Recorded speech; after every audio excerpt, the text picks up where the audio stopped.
Hey, Jen, thank you so much for joining me today for the show. Yeah, thank you so much for having me on, Whitney. I feel honored to be with you today.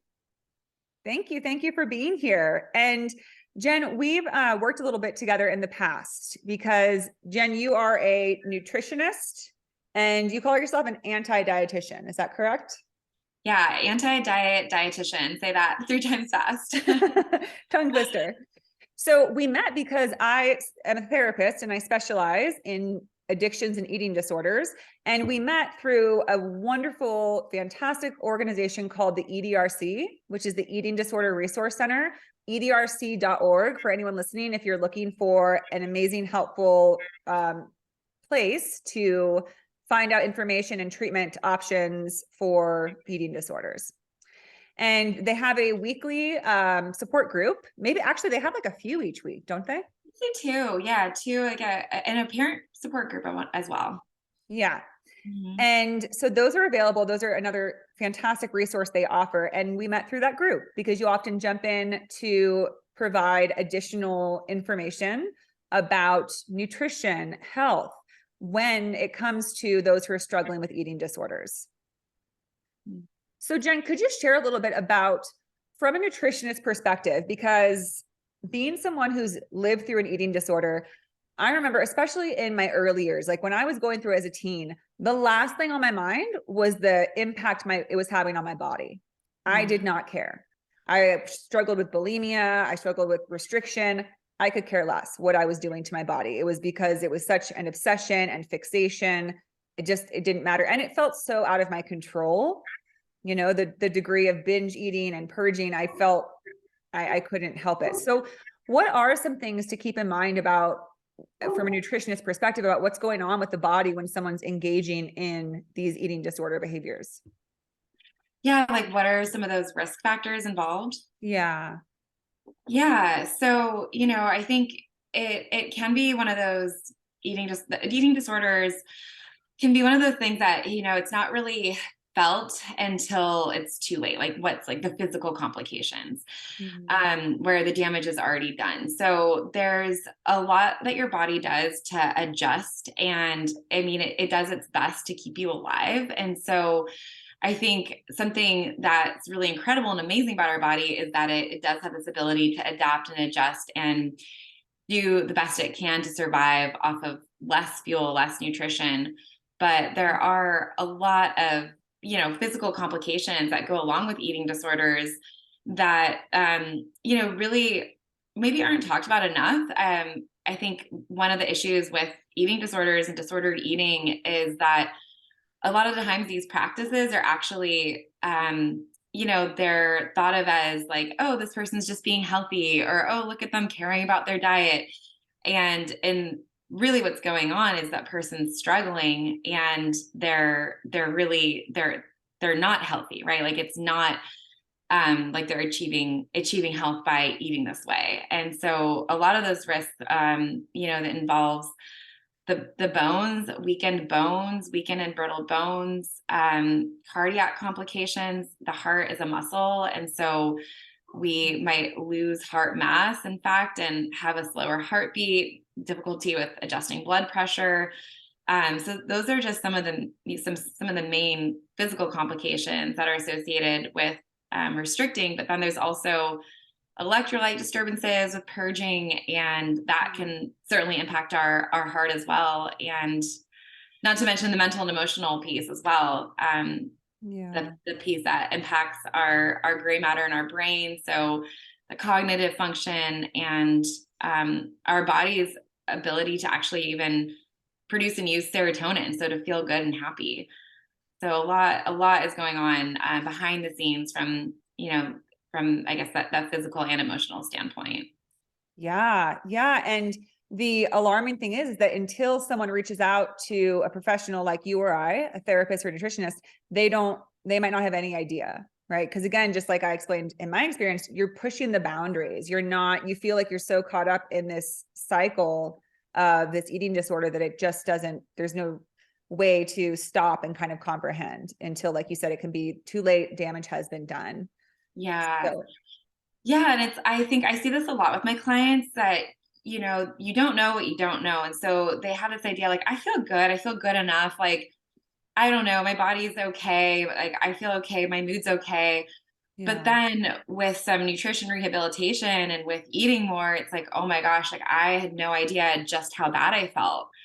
Yes. Mhm. Yes. I hear that a lot because some of your clients were clients of mine or previous clients that I referred to you, who, by the way, all gave sparkling reviews and just absolutely adore working with you. And they would say the same thing where when they first saw me, they'd say, it's fine, you know, and this is the very beginning where their parents were desperate and they said, you need to see someone. We would do group family sessions. And they would say, it's fine. I'm taking care of myself. I feel good. But just like you said, as soon as they tried to, increase their caloric intake a little bit, they would say, oh my gosh, I didn't realize that I was freezing cold all the time, that my feet would go numb all the time. Because when you restrict, your body is trying to, retain and sustain energy, right? Because it only has so much energy to expend throughout the body. So the first thing it's going to do is look out for the major organs, which means all our appendages and, fingers, toes, hands are going to, cut off more circulation to those areas. So they would say, I didn't realize that I was freezing all the time, that I, had these weird sensations, that my leg would go numb. Yeah, it's like our body, like I said, it does what it does to survive. It can Mhm. turn off these maybe not as essential body processes, things like hormone regulation. It might turn off the ability to menstruate and become, as because it's not life sustaining. Our heart, we need our heart to beat. We need our lungs to breathe. We need our organs to work. So these other body processes are going to either turn off or slow hair growth, nail growth. There's a lot of Yeah. just that's impacted without enough nutrition because the body does everything it can to just keep you alive. Yeah. And of course, the loss of your period will happen because that's another, major toll on the body is producing a period each month, and that will stop. Also, the hormonal imbalances that occur. So there are so many factors that I think people just kind of write off, and they're like, oh, okay, because again, they don't want to think about it. Because like any disorder or addiction, if you think about it too much, you have to take accountability and say, maybe what I'm doing is damaging me. Just like somebody who's caught up in perhaps drug or alcohol use, they don't want to have to take a step back and say, maybe these binge drinking nights are taking a toll on me. Maybe drinking daily is not so great for my health. Because then what does that lead to? It means we might have to change, and change is scary. I think It's uncomfortable. yeah, it's very uncomfortable. Mhm. And, I know especially my first introduction to eating disorders was at home through my mom. My mom has struggled with anorexia my whole life. As long as I've been alive, she struggled with it. And, to let go of it at this point is just so, she's functional, but the thought of it over the years has been so scary, that change, that she wasn't able to. And luckily, that's not the case for most individuals. So many people are able to identify it and address it and work with people on it, and they're able to let it go. They're able to change. But I think that something like an eating disorder becomes so private and personal that it's almost like this, in a strange way, it's this comfort blanket that even though it's destroying you possibly or damaging you or hurting you, there's something comforting about it that's hard to let go of and to let other people know about, right? Yeah, I think that's a big misconception about eating disorders is that it's about the food or the body. And sure, that's how it manifests, but it's about what's the deeper issue here? How is it soothing? Because it's serving a purpose for that person, right? It's there to soothe or to cope. And so that idea, it's like, what's actually underneath the eating disorder. And that's how we can treat the eating disorder, right? Like that's how we can find recovery. Yes, absolutely. And that's another aspect that I find so fascinating about addictions and disorders is that they become such a companion. Even though they're kind of a toxic companion, they're still a companion that's there for you to offer you unhealthy, but still Mhm. coping. They might be unhealthy coping, but it's still coping Mhm. mechanisms and tools. And so it can be hard to let go of that, to no longer have that. And that's another thing, Jen, that I work with on clients when they're first addressing their disorder, is to recognize that the underlying need rather than just trying to be skinny, is that they're trying to, you know, really survive. They're trying to take care of themselves in a backwards way, right? At that time, it feels like the best thing they can do to get through this day, this week, this time in their life that may feel totally out of their control and unmanageable and scary. So it's the one thing that they feel like, this is serving me. So at the time, it's serving you until you recognize that it's, you know, really negatively impacting you. Yeah. Yeah. And it's so important to realize you don't have to go through recovery alone, that there's help out there, you know, that sure, this is serving you for this period of time. Maybe it's an unhealthy way of coping, but it's a way of coping. It's a way of surviving, but there's another way, there's other ways. And that's what therapists, dietitians, you know, professionals who are trained in this work can help with. Yes. Yes. And then Jen, when you have clients that come to you who are in the midst of an eating disorder and they're wanting to relearn how to eat, how to satiate themselves, how to, you know, get the proper nutrients and energy into their bodies, yet they're very caught up in this almost, because an eating disorder becomes very much like an obsessive compulsive disorder, right? Because you get very tied into the different rituals. Eating disorders are often very ritualistic, you know? And so it can be hard to let go of these things. So how are you able to help people reconnect with the idea that food isn't just for comfort or for control, that it's also necessary for life and for living, and allow them to move more towards that idea? Yeah, so I work with the concept intuitive eating, which is basically what we're all born doing. We're born intuitive eaters. We know when we're hungry, we know when we're full, all foods fit. We have no judgment about food or how we're supposed to eat. And somehow that gets lost along the way. Maybe that's, you know, well-meaning parents who have you eat past fullness and finish your plate. Maybe it's diet culture who has, you know, kind of dictated the way we're supposed to eat. So for whatever reason, there becomes some distortions and a lot of misinformation about nutrition and misunderstanding. And so whatever the practice is, maybe if it's restricting or avoiding certain foods or binging and purging or purging, you know, that there's some kind of unhealthy relationship with food that is formed. And so I want to work with my clients to work towards back to getting to being an intuitive eater. I mean, I fully believe we all have that ability. And I guess maybe I can explain what intuitive eating is. Yeah, please. Yeah, it's essentially, it's a way of eating that really honors our body. It's a way of eating that really focuses on inner attunement. So we first have to reject the diet industry, you know, diet mentality. Dieting doesn't work. 97% of diets fail. 3% of people who go on diets end up keeping the weight off. So an astonishing number that, you know, 97% of diets fail. And yet it's still recommended by so many health professionals or endorsed by the diet industry that, you know, weight loss is possible. And really what happens with people who go on diets is that weight cycling occurs. People lose weight and then they end up gaining it back. And then they go on another diet and they lose it and then they gain it back. And weight cycling is actually more predictive of developing chronic diseases or poor health than just being at a higher weight. So there's a lot of kind of false promises, false hope that occurs with, you know, dieting, and not to mention the emotional piece, you know, that the eating disorder or chronic dieting does. It can create a lot of, you know, discomfort in social situations. It can create a lot of isolation and just feelings of failure and anxiety around food. And so there's just that physical risk with dieting and the emotional risk. And a lot of, you know, people who go on diets can then later develop a full-on eating disorder, which we just talked about, all those complications that come with that. Yeah.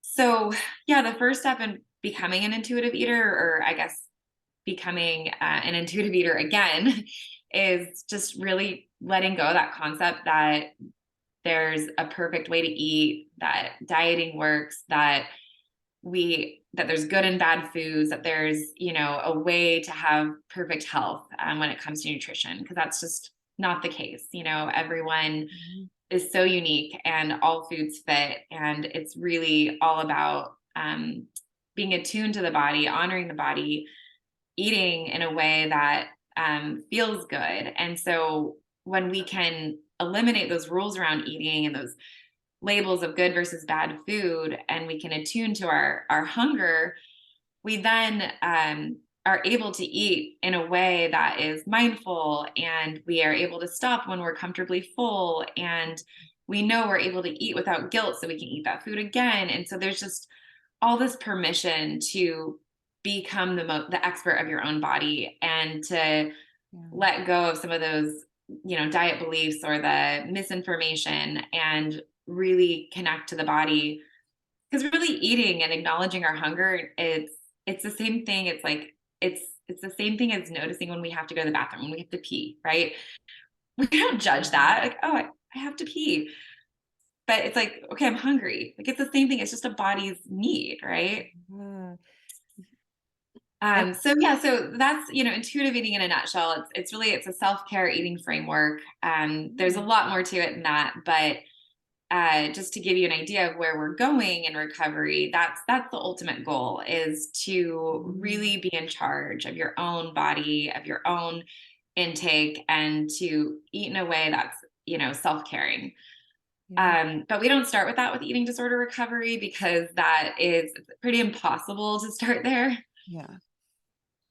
So we might start with some more structure. And so I would meet with my clients and, figure out where they're at now, what's their current eating habits, and give some education around what their body's needs are. I use the plate by plate approach, which helps to form a balanced and nutritionally complete plate based off of guidelines of like food on the plate versus counting calories or weighing the food. And we work on just structure, getting the body fed regular intervals, getting the body fed completely, so that the body can begin to trust you again, and you can trust your body. Yeah, definitely. And so that your body can be restored. Yes. Right. I remember we worked together with the client, and a big emphasis was, your body is still working for restoration, because the clients will get frustrated. They'll say, okay, I gained a little bit of weight. I'm ready. Can I go do this and that? And the other thing again, can I go back to normal?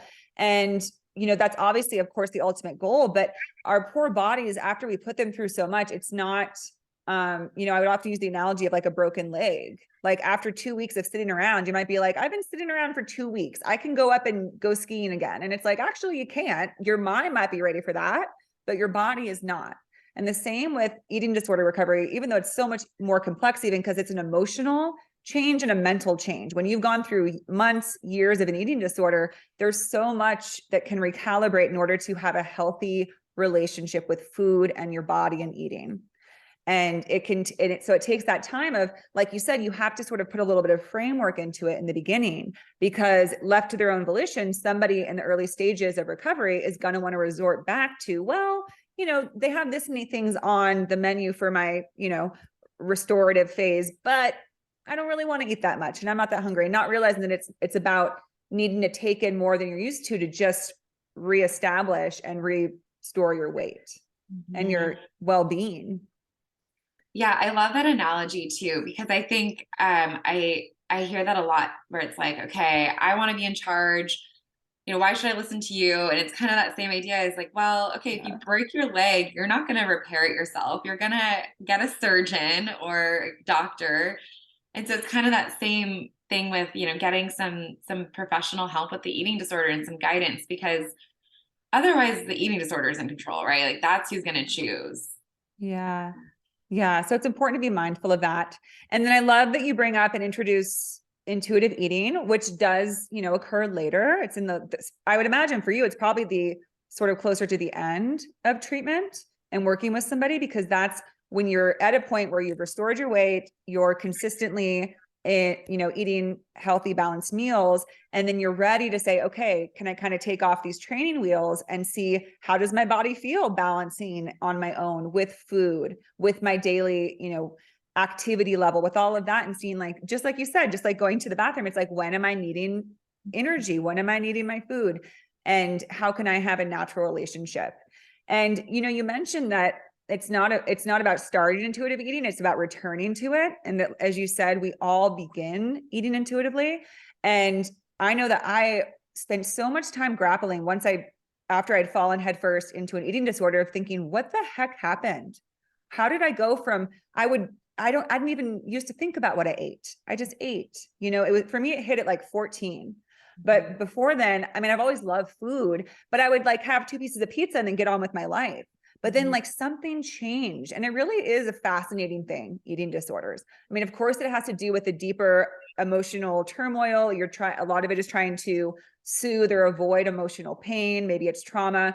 But also you can't help but link it to, especially I think for females, where your body starts to change, and you used to be able to eat whatever you wanted, not think about it. But then all of a sudden your body is getting bigger, changing. And you think, well, I need to start tweaking this. And it's like, once you start tweaking it, it becomes almost like, I always use the analogy of a Rubik's Cube.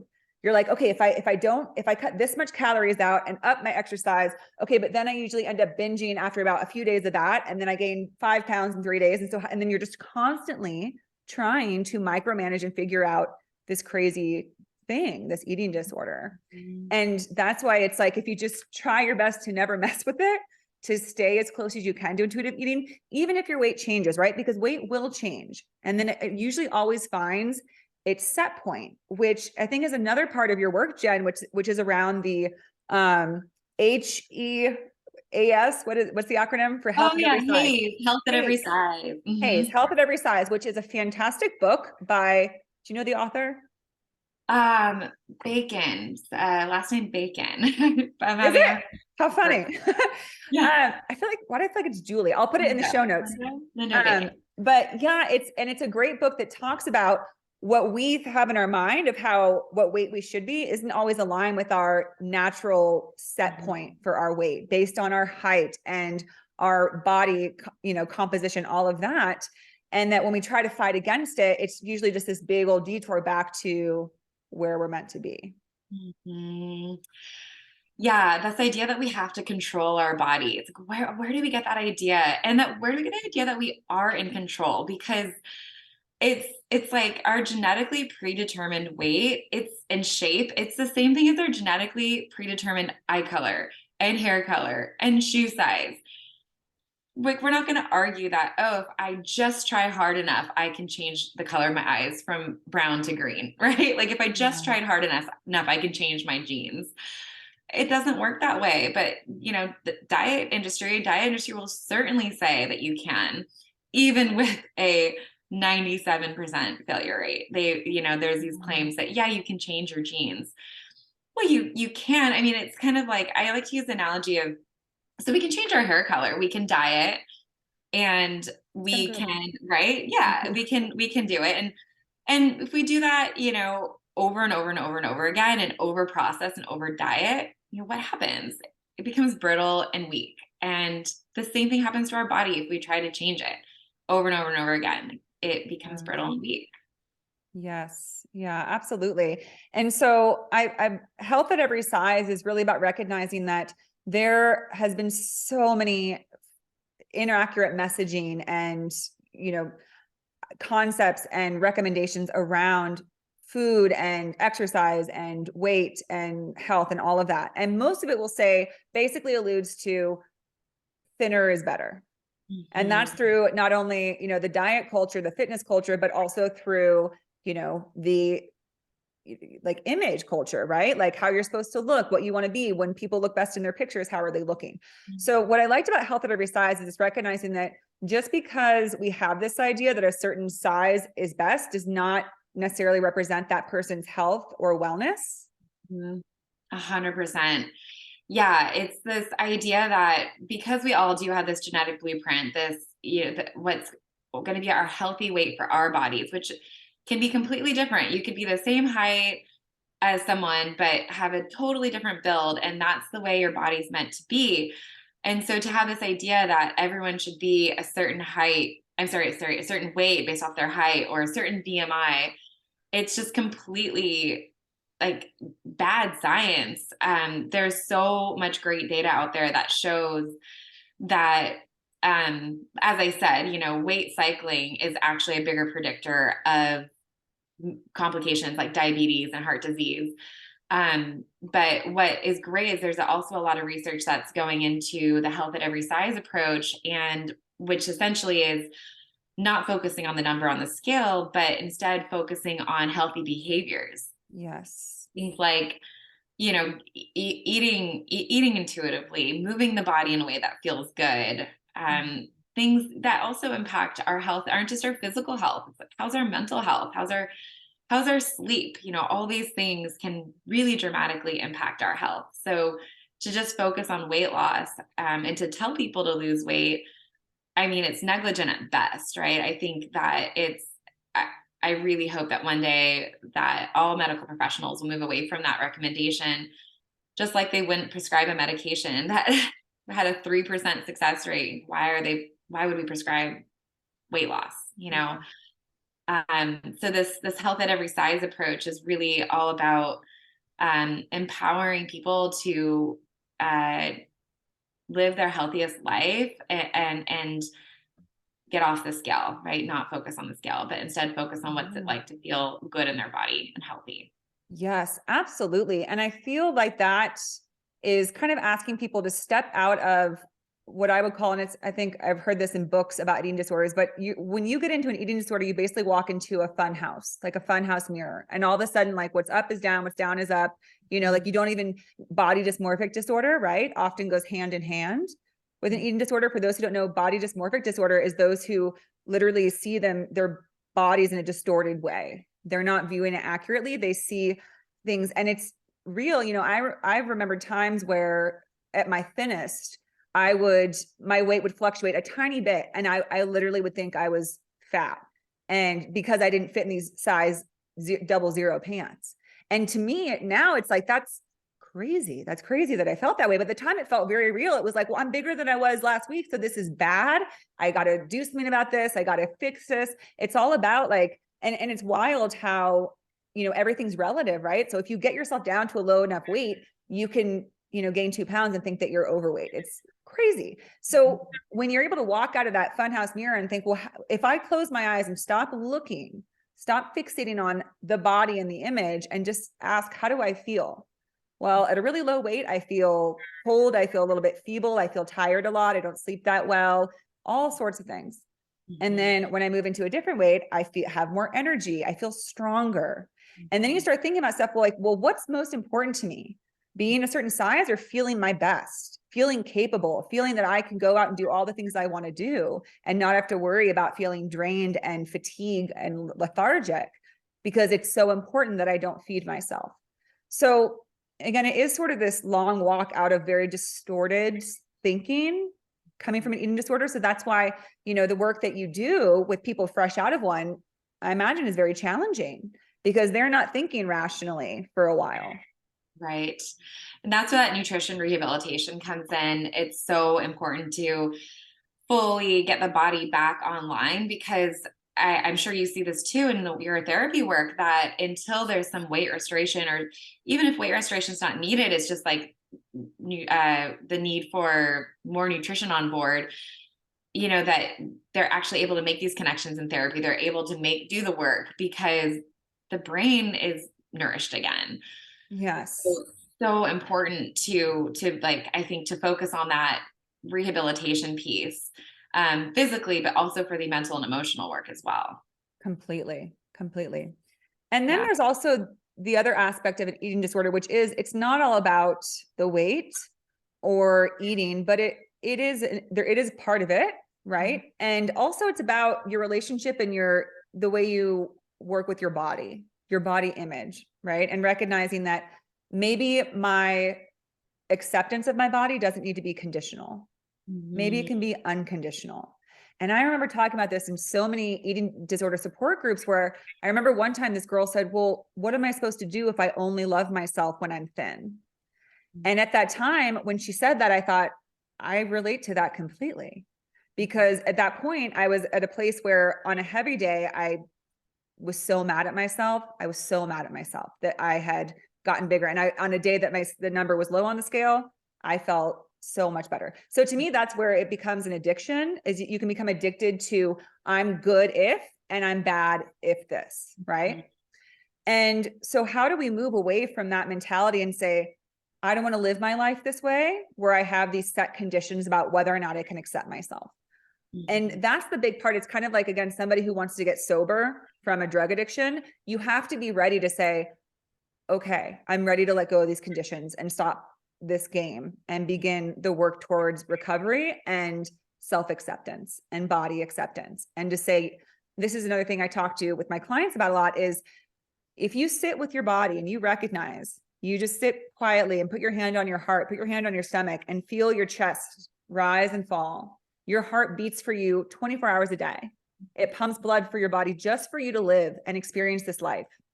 What an amazing, miraculous thing. What a hard worker our bodies are. They don't ever stop. And yet, rather than praise it and thank it and have gratitude, many of us spend our whole life criticizing it and judging it and critiquing it and scolding it. And when I bring that to clients' attention, they often respond pretty strongly because they've never really thought about it that way. We just get so used to, in our culture, having a critical eye and being very judgmental of how we look and show up. Yeah. I think that was, my biggest struggle. And I think why diet culture, I was like the perfect victim for diet culture, is because it promises this idea of perfectionism, right? Like that you can be perfect. It promises this idea of like, I think it also, I struggle with comparison. And so it's like this idea that someone else knows better than I do, or that, I'll be worthy if. And so I think like recognizing that we are so much more than our bodies. We are inherently worthy, and how we look does not determine our worth. And so when we're able to look at our body in the terms of functions, how it functions for us, appreciating the functions and appreciating how it lets us live our life, and instead focusing on how our body looks, like who are we as people? How do I show up in this world? What do I value in myself, and what do I value in others? 9 times out of 10, I'm going to guess, it's not how they look, it's how they show up for you. It's how they care for you. It's, the compassion they give you. It's how they make you feel. Yes. Maybe 10 times out of 10, right? I don't think I've ever done that activity with a client. My favorite activity to do is think of someone you admire and tell me why. And they list all these amazing traits. And never once has a client listed anything about how they look. Yeah. And I think that's so powerful, because we realize that's how we view others. Can't we do that same thing for ourselves? Can't we be more than our body? Yes.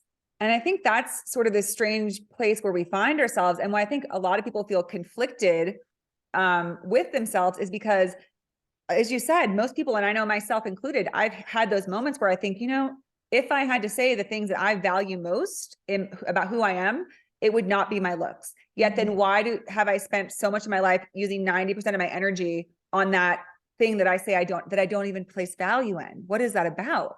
And I think it's because in general, our society, it's like this iceberg where we know that we have great depth, but we keep it undercover. Because we feel it's not of value, because it's in this world, the way it is now, it's all about what you see.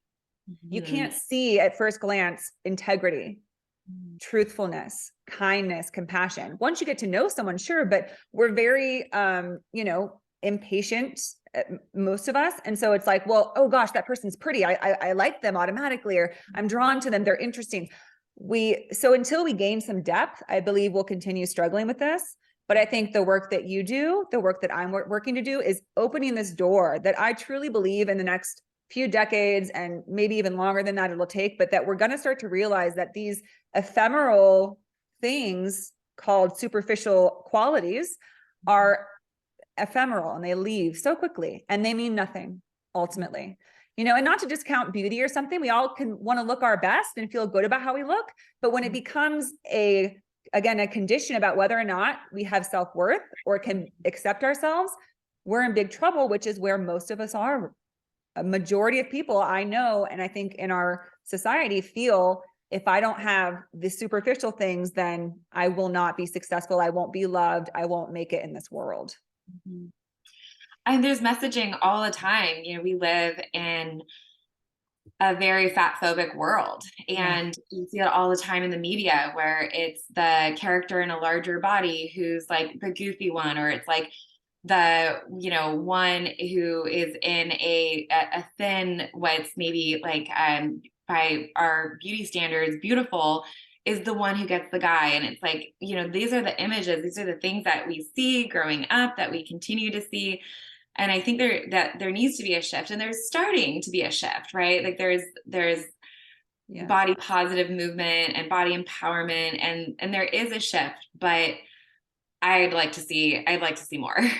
Oh yeah. Yeah, definitely. And I believe that too, that we're starting to move towards that. And I think that more people are beginning to see and accept different ways of looking and being. And these are great steps. And, any type of societal change takes time. And I truly believe that one day we'll look back and say, oh my gosh, I can't believe that we were so scrutinizing and so, had such a thin, small view of what people were supposed to look like, and not be more accepting. And I am hopeful that in time it's more common to just however your body shows up. And when we eat an intuitive level and have a weight that works for us, to be able to be with that. Yeah. Yeah. Even just in my own self, it's like moving away from complimenting people physically, as nice as it is to hear a compliment, it's like, isn't it nicer to hear, wow, what a great laugh, or like, Yeah. thanks for caring today, like I can tell you're very compassionate. It's like, isn't it so much more rewarding to hear something about our true character rather than our outfit today, or how our hair looks? And Yeah. so I think that that's something we can all do to help with this shift, is to stop reinforcing these beauty standards by focusing on those or having the conversation turn to that, but instead having these deeper connections, the deeper conversations and compliments about who we are, and appreciation. Yes. And I think that really changes when our beliefs change about what makes us, our highest self, that it's not so much about how we look, it's about who we are. And I really, again, like I said, I think that in time to come, we're going to connect more with what's more eternal, which is our being, is our essence, is our, our true self, and not how we look. A challenge is, though, and this is going to have to change too, is that I talk a lot about my show about, different industries and how they literally thrive off of people's insecurities, and that we keep them in business. So diet culture is a multi-billion-dollar culture, and makeup and beauty products are a multi-billion-dollar industry, which just shows us that people are paying and doling out their money to get these fixes of like, this will make me thin and this will make me pretty, and I will do these things. And this isn't to say that I don't wear makeup or anything like that. I do. And again, I think there's a difference between, you can look however you want to look, but it's just about the conditionality of it, right? Right. Like, could I go out of the house without makeup on? Yes. Do I choose to put makeup on most days? Yes. But do I feel worse about myself on the days I don't? No. Right.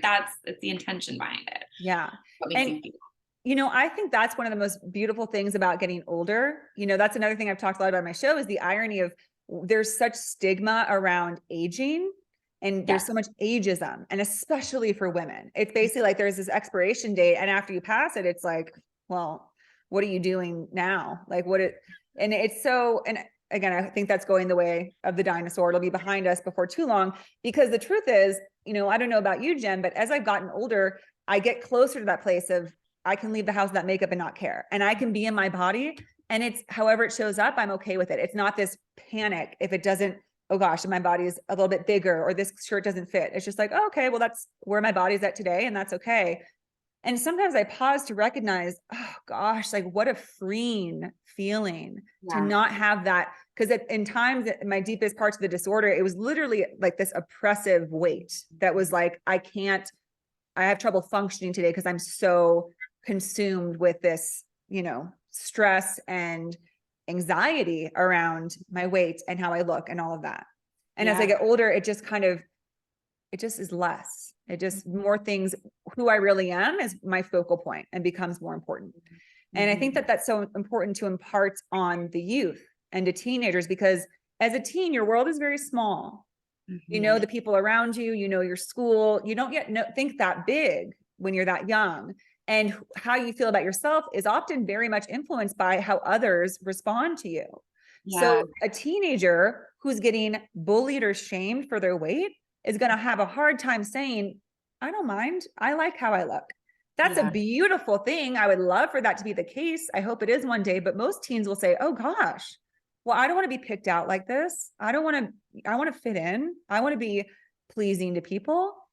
What do Yeah. I have to do to change myself? And I think that's often the door to eating disorders. Almost every single client I've ever had with an eating disorder, it started with an awareness that their weight had changed and they wanted to just try a little diet, just one diet, and try to cut back and get back to their weight. And it becomes this big old snowball that just gets out of control. Yeah. Yeah. I can't imagine growing up these days with social media and just how much negativity is out there regarding bodies, and how much like fakeness too. Like I follow these accounts to try to show some of my clients how so much of it is posed, edited, just like the certain lighting or certain pose can completely change the shape of a body. And so it's like sometimes these ideals most of the time these ideals aren't even real. Yeah. Yeah. So They're just just, that pressure. yeah, it's not realistic. And just as you said, it's in magazines or on social media platforms, it's all tailored and photoshopped. And, half of these people don't look like their pictures. Yeah. But it again creates this pressure to try and match that and to be that, because what do those people get? They get attention. Yeah. We see people online and teens, especially, they're like, well, I want to get that. So, the more that we're able to encourage youth to see deeper than just looks or weight and to have a healthy relationship with food and their body, I think we'll make a lot of progress, but we've got a ways to go.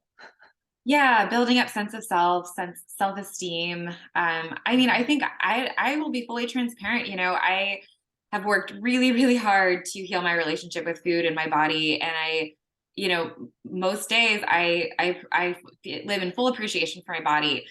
But it was interesting. It was like over spring or summer, I was swimsuit shopping and on my phone. And so of course, what happens to my Instagram feed? It becomes all swimsuit ads, right? All swimsuit ads. So crazy. Oh gosh. And then by the end of the week, I'm like, gosh, like, why am I feeling kind of bad in my body? Like, why am I judging it? Why am I comparing it?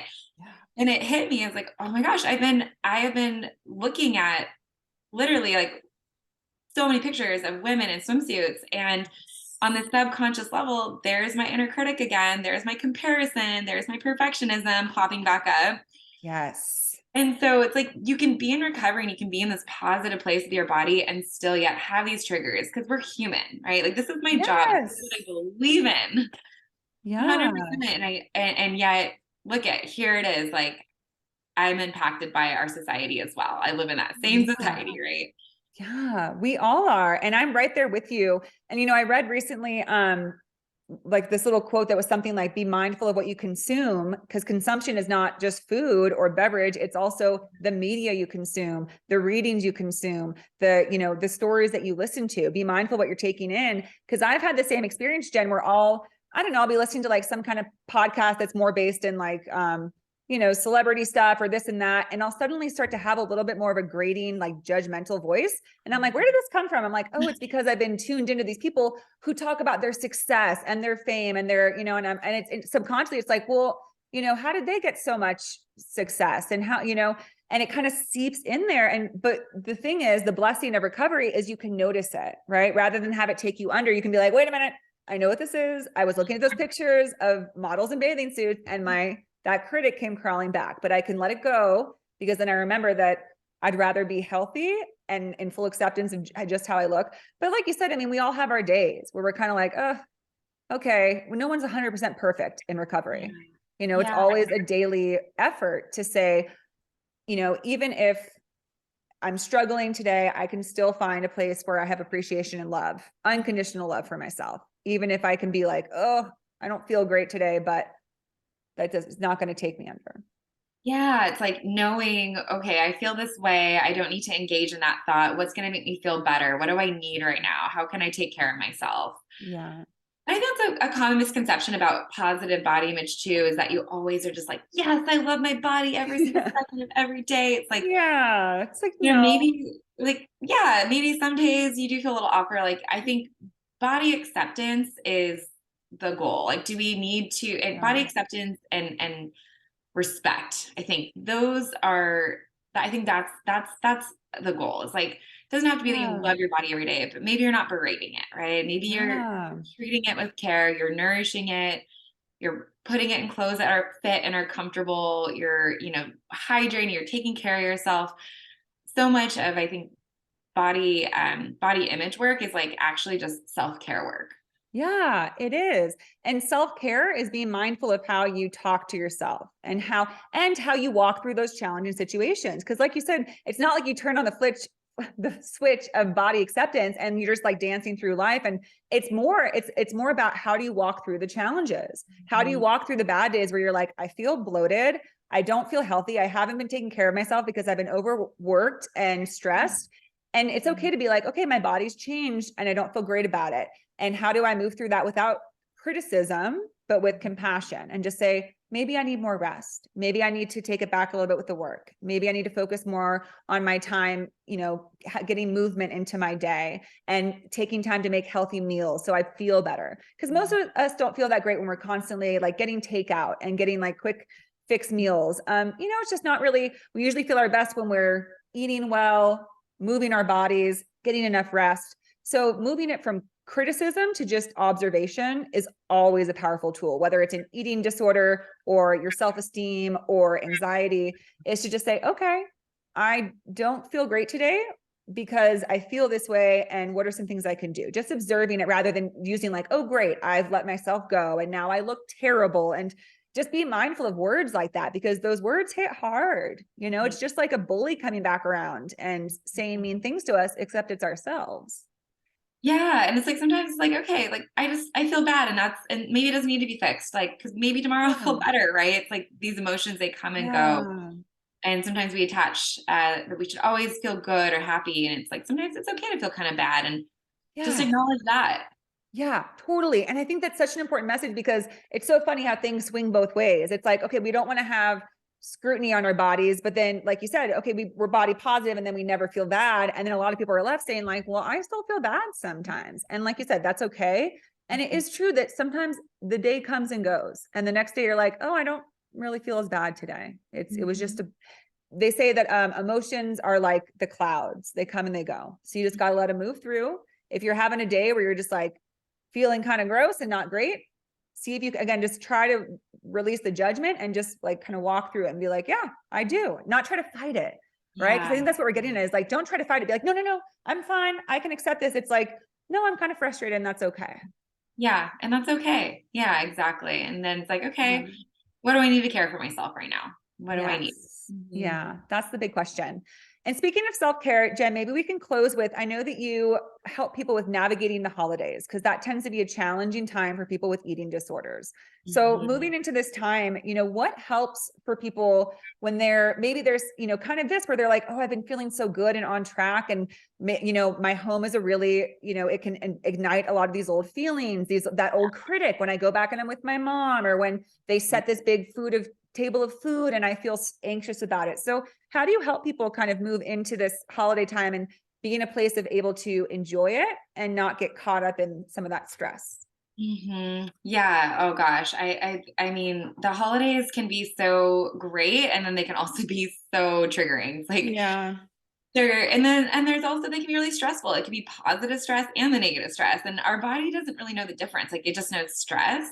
Yeah. So I think the holidays is just like it's a time to really be gentle on yourself. Um, but I have three tips I like to talk about, is one, having a plan, which we'll get into. Two, setting healthy boundaries. And three, self-care, which goes, self-talk goes hand in hand with that, as you were Yeah. mentioning. So definitely having a plan, knowing, where you're going for the holiday, knowing what time the food is served, because sometimes holiday meals might be served at kind of a strange time. So you might be, potentially working with your dietitian or working to have a normalized eating pattern, and then, oh, this day kind of throws you. So it's really important to know, when am I eating and what foods are going to be there. So, do you have some family members who subscribe to diet culture? So maybe there's not going to be any carbs. Maybe that's something you could bring. Do you, is there going to be enough food there so that you can meet your nutritional needs? And also, who's going to be there? So are there going to be relatives who maybe are triggering, or who maybe aren't the most positive, don't have the most positive relationship with food? So just kind of knowing the situation you're getting into. Sometimes it can be helpful to kind of know, like, I guess, aside from like what time of day, is just kind of a plan around nutrition earlier in the day and after. Because I think there's a lot of talk about, oh, saving up all your nutrition for the big meal, or, Yeah. save it up, or, Yeah. make sure to earn the food, go exercise. So I think just Mhm. keeping as much, so just that regular pattern with eating. So, Yeah. eating every few hours, not letting yourself get too hungry. So that when you get to the meal, you don't have that temptation to overeat, because your body is coming from a nourished place. Yes, absolutely. And I think that's such a powerful recommendation, not just for the holidays, but for anyone that's going into recovery or trying to establish a healthier, more balanced, and getting back to intuitive eating, is recognizing that your greatest tool is to just not create these big dips. Like, kind of like I was saying, like falling into that Rubik's cube of like, oh, I overate this meal, so then I'm not going to eat tomorrow. And then I'll eat for 2 days in a row straight, and then I won't. And then you just get caught up in it. But if you realize that one meal is not going to change your weight, right? On the scale it might. That's why sometimes it's good to avoid the scale. That's a bigger question, is like using the scale or not. But I'll just say that I think during holiday times, it's kind of best not to, because your weight might peak after a big meal, but it doesn't mean that you've actually gained that amount of weight. So Yeah. recognizing that, just like you said, the best tool you can have is to have your normal day. Eat your breakfast, eat your lunch. Then not only will you be set up to not overeat as much, but you can just recognize that it was just one meal, and you start right back over the next day. Exactly. Yeah. And, you might see the scale change, but how much, maybe it was a little saltier of a meal and you retained some fluid. So I agree. Stay off the scale 100%. That should be my fourth tip, right? Yeah, there it Um, is. Yeah. yeah. But just this idea that I think with intuitive eating too, we have this idea that, yeah, eat when we're hungry, stop when we're full, eat when we're moderately hungry, stop when we're moderately full. But it's not the hunger fullness diet. And sometimes we stray from that. And sometimes we might feel a little full. And Thanksgiving is probably a time when maybe we're going to feel a little full. And that is Yeah. okay and normal. And your body knows what to do with that nutrition. Mm. It's not going to dramatically change your health or your weight one meal, one day, even a week, I would say, can't, impact Won't it. derail you.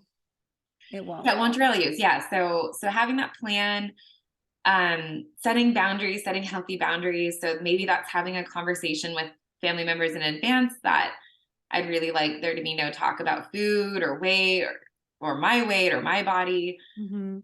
If it doesn't feel like that's something that's possible to set that boundary, if that feels a little hard, maybe it's then kind of knowing what your boundaries are. And if there is food or diet talk, finding a way to change the conversation.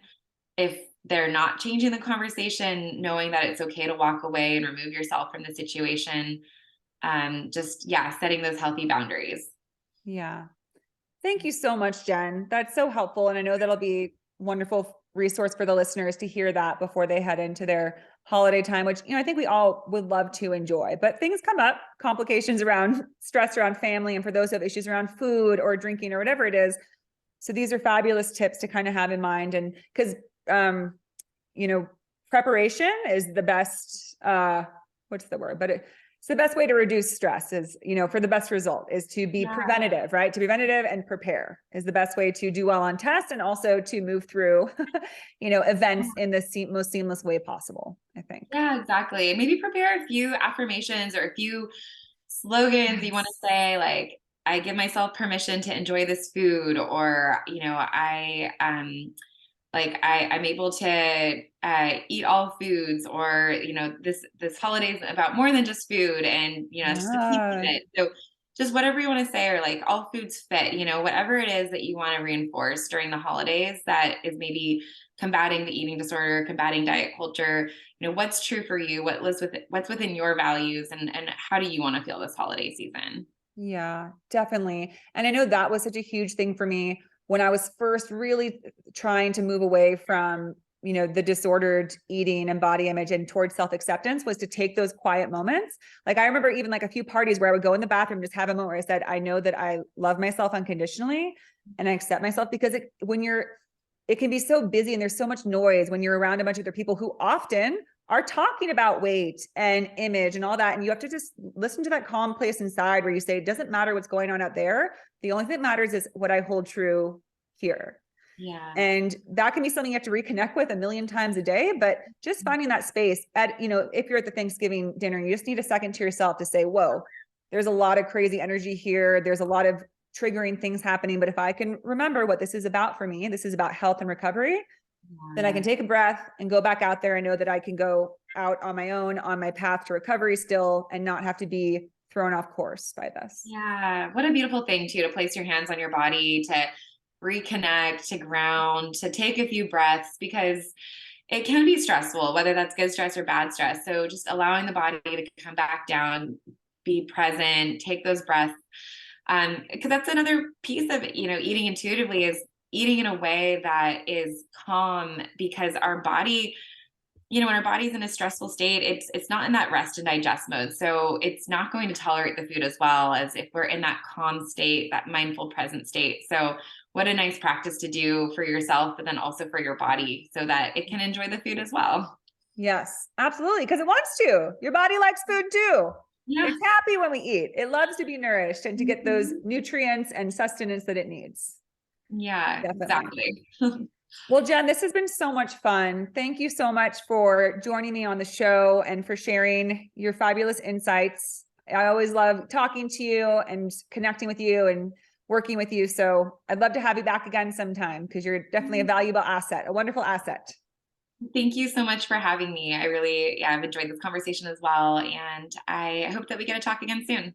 Yes. And Jen, if anybody is interested in learning more about you, is there a way to connect with you, maybe online or any Yeah. contact? Yeah. So my website is bodymindnourishment.com. And so you can find me there. There's a contact page where you can reach me through email, my phone number. But once again, it's bodymindnourishment.com. Beautiful. I love it. Well, Jen, I hope you have a lovely holiday season. And thank you again for joining us. Thank you. All right. Bye. Bye.